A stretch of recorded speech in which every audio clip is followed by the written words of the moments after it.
If you're a pirate, would you rather have a parrot on this shoulder or this shoulder? Ooh. How's it going? I'm Justin Khan from Justin.tv.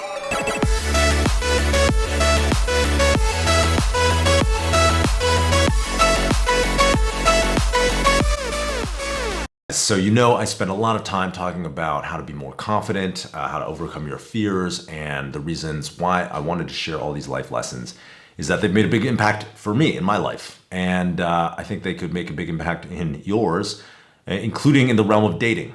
If you haven't already, watch parts 1 and 2 of my series with Phillip here, where we do a whole makeover transformation for him. And in this video, we're bringing in my friend Anthony to up his game. Anthony's a professional dating coach. He's got the secret weapons, and so we're gonna see how they apply to Phillip's life. All right, let's get it. We're back, and this time we brought in the big guns. We've got Anthony here, who has his own dating channel. He's the doctor. He's gonna tune up Phillip's dating. We're gonna give him some tactical advice for this date that he's about to go on. Tell us about the channel. Okay, so for my YouTube channel, I do a lot of reaction videos to couples, to movie scenes of people flirting, and I break it down, I analyze it to help people have better relationships. Phillip told me this morning he's searching for a relationship. I was not able to give him good advice. In fact, Really? I gave him kind of non-advice. I was like, maybe you don't want to be in a relationship because you like traveling. That doesn't sound like bad advice. I gotta, do some digging, figure you out. All right, so tell us, Phillip, what's the state of the union of your love life? I've been on dating apps for almost 5 years now, and some people take breaks. I haven't. I've been on the dating apps for this long. My biggest problem is I'm on these dating apps, which I don't think is a problem, but I think the problem is I either act too friendly or I sleep with the person, and there's never any in between. And that's what I feel like the romantic side is what I'm trying to get to. What is the reason why you would act too friendly or sleep with the person? Is there a difference, or it just happens randomly? That just happens randomly. Oh, interesting. I just am super friendly, and then I let them make the move, and then I'll sleep with them. Is that normal? Yeah, it's totally normal. Oh, okay, thank goodness. Hard part. Okay, so have you ever been in a relationship before? I have. I was in 2-year relationships from 17 to 21. Oh, wow, okay. And so you seemed like a relationship person, but then as soon as you turned 21, just like a total player. What happened? Well, so they have this thing called frats in my university, and basically it's I joined in, and honestly everyone else was single, and they seemed like they were having so much more fun, so. Wait a second, when did you graduate college? 2018. No, wait a second. You said you were in relationships till 21, right? 20. I was in community college, so then I entered university at 19, had a girlfriend, and then from 19, 20, and 21, from 20 I was like, damn, it seems way better to be single, so I broke up with my girlfriend. How many per month do you go on a date with and you're like, wow, I really want to be in a relationship with this person? One every year. One every year. All right, how many of those are like, wow, I really like this person? You often don't know if you want to be in a relationship with somebody after, one date sometimes. Maybe 2 year. And you have a lead qualification program. Really? Yeah. So you have really high standards then? I didn't think I had standards. All right, hold on. You go on 1 to 2 dates a week, which is good. But then at least 100 people that you go on dates with a year. For the past 5 years. That's like 500 people, let's just say at least. 5 of those, maybe 10, are people that you would think about getting into a relationship with. Yeah. Is that... What do you think about that? That's weird to me. That's weird? Yeah, because most people on average are probably dating 3 to 5 people, and then they're settling down. I made those numbers out of my ass, but to me, that's kind of the anecdotal of. Here's my thought process on dating. It's I go on dates with a lot of different people. I don't even screen my dates. I'll just go on a date with them because to me it's give this person a chance, and the more I can learn on this date, the more I can learn about myself. That's good. So I just think of it I'm meeting 100 people a year, and I might like 1 or 2 of them. To date. I think that's normal. If you meet 100 people out in your daily life, it's I'll probably only like 1 or 2 of them to date. Let me ask you this. You said you have no standards? I didn't think my standards are very high because I'll go on a date with anybody. So you're saying before you go on the date, you match with them, you see them, and you don't have to be a little physically attracted to them. Sometimes I go on dates with people that I'm not even physically attracted to. Not even physically attracted to. I just want to, because I think their personality is what I become really attracted to.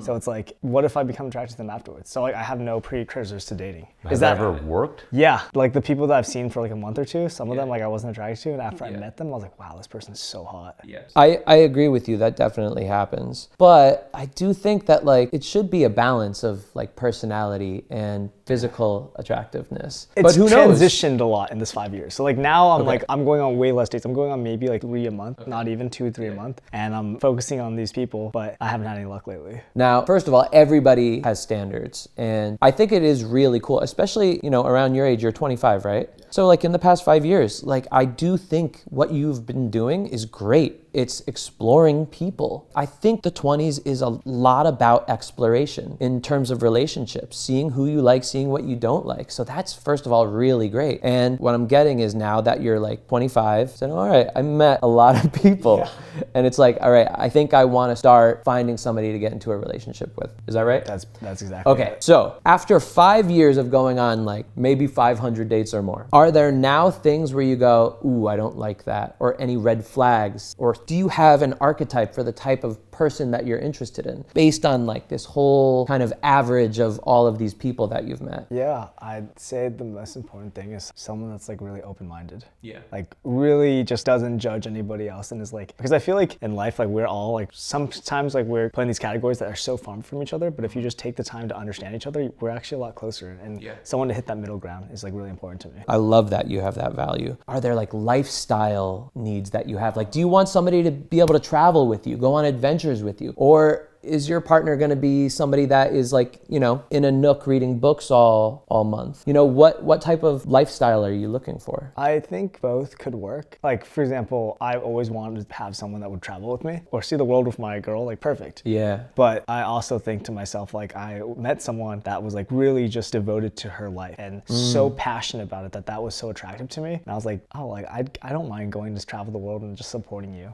So that's a kind of a newer thing to me. But those are standards, and that's good. You want to have those things. And so, yeah, I'd love to take a look at your profile sometime. I'd like to even see you swipe. I'd love to just see who you're interested in. Yeah, or are you just right swiping the whole time? No, I don't do that. That's bad for the algorithm, I'm pretty sure. Let me grab my phone. All right, let's do it. Let's see it. All right, let's see what we got going here. We'll go with Tinder. It came first. Yeah, and Tinder's a little bit faster. Okay.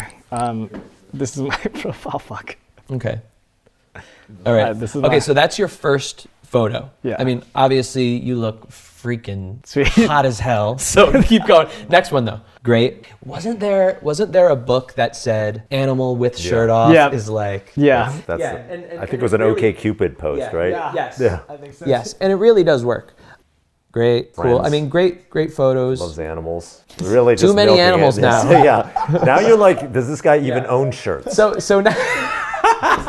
Okay, so there's one thing that I think that you should change. Because you do have a really good profile. It's obvious like you're really talented photographer, and I literally watched people swipe for hours and hours, and I asked, why did you swipe left? Why did you swipe right? A big reason why people swipe left is because they don't know what you really look like. So if you go to your first picture, obviously you look great, but I don't know what you look like.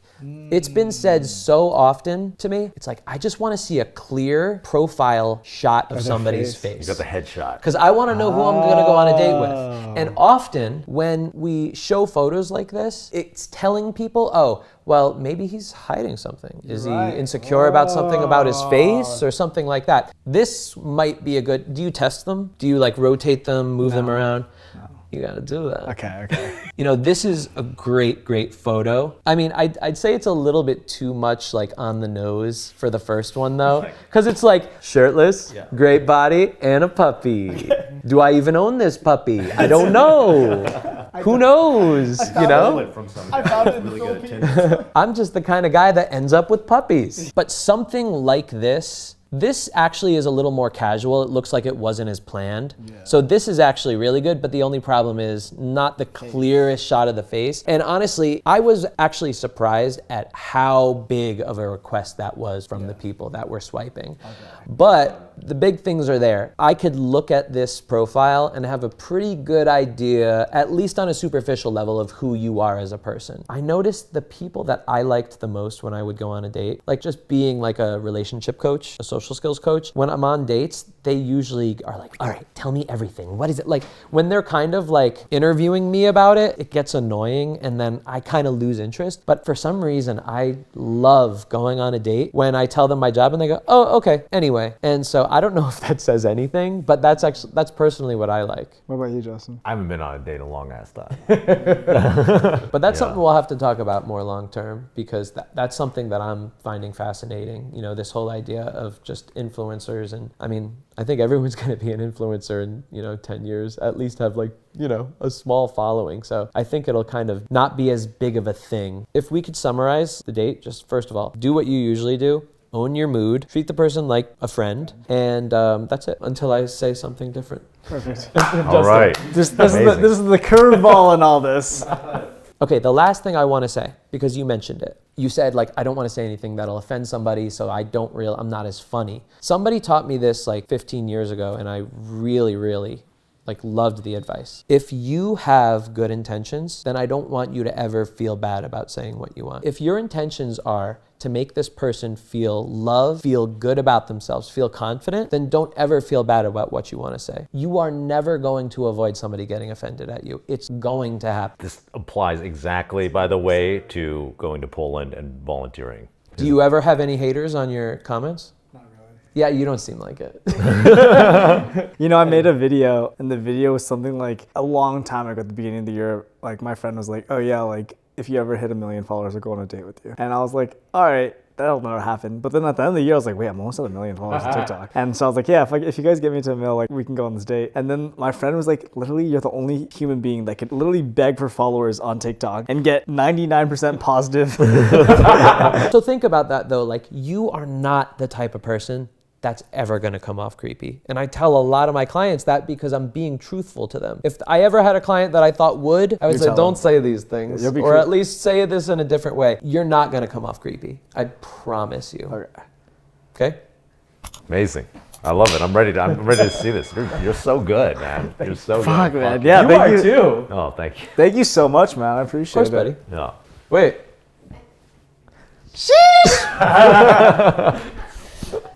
All right, let's get it. Let's go.